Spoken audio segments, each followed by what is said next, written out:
Herkese salam, yeni bir derse hoş geldiniz. Bugün sizinle sade bir cümleni Alman dilinde necə tərcümə edə bilərik, onu izah edirəm. İlkin olaraq tərcümə etmək üçün hər bir sözün qarşılığını bilməliyik. Mən nə deməkdir Alman dilində? Ich, mən. Daha sonra sabah nə deməkdir?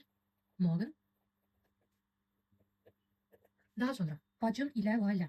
İlə Laylan demək üçün biz mit deyirik. Mit ilə Layladır. Mit özündən sonra dativ yönlük halını tələb edən sözün olduğuna görə meine Schwester dativdə olur. Meine Schwester. Bacımla. Həkimə. Burada nədir? İstiqamət bildirən şəkilçi var. Bunu ifadə etmək üçün əgər biz canlı şəxsin yanına gedirdiksə zu, həkim, söhbət kişi həkimdən gedəcəksə dem Arzt. Çünki su da özündən sonra dativ yönlük halı tələb edən söz önüdür. Yox, əgər qadının yanına gedilirsə zu der Ärztin. Getmək fiili isə gehen, getmək. Hər bir sözün artıq qarşılığını bilirik.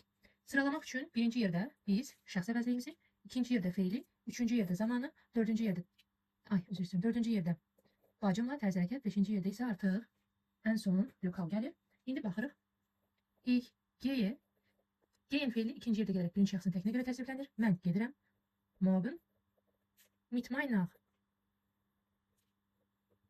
Schwester zum Arzt. Burada zu dem birləşir, olur zum. Yox, əgər qadın cinsində olsaydı zu Ärztin. Ich gehe morgen mit meiner Schwester zu Ärztin oder zum Arzt. Daha sonra biz bu gördüğünüz cümlə quruluşu Alman dilində düzgün söz sıralı cümlə quruluşudur.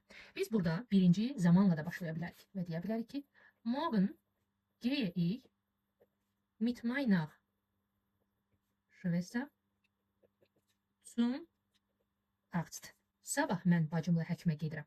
Başqa bir variantda da deyə bilərik.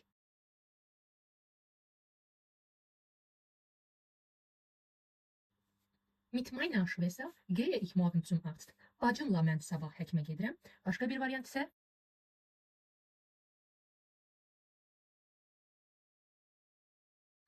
zum Arzt gehe ich morgen mit meiner Schwester. Həkimə mən sabah bacımla gedirəm. Burada əgər birinci yerdə hansı söz gələrsə, həmən sözün vurğusu daha qüvvətli olur. Mən sabah bacımla həkimə gedirəm, sabah mən bacımla həkimə gedirəm, bacımla mən sabah həkimə gedirəm, həkimə mən sabah bacımla gedirəm. Nədir? Yəni digər cümlə üzvlərini də biz birinci yerdə gətirərək, o şərtlə ki, artıq ikinci yerdə bizim feilimiz gəlir, üçüncü yerdə bizim mübtədamız gəlir. Bu olur Azərbaycan dilində olan cümlənin Alman dilində qarşılığı. Bugünlük bu qədər. Hər kəsə təşəkkür edirəm. Növbəti videoda görüşənədək hələlik.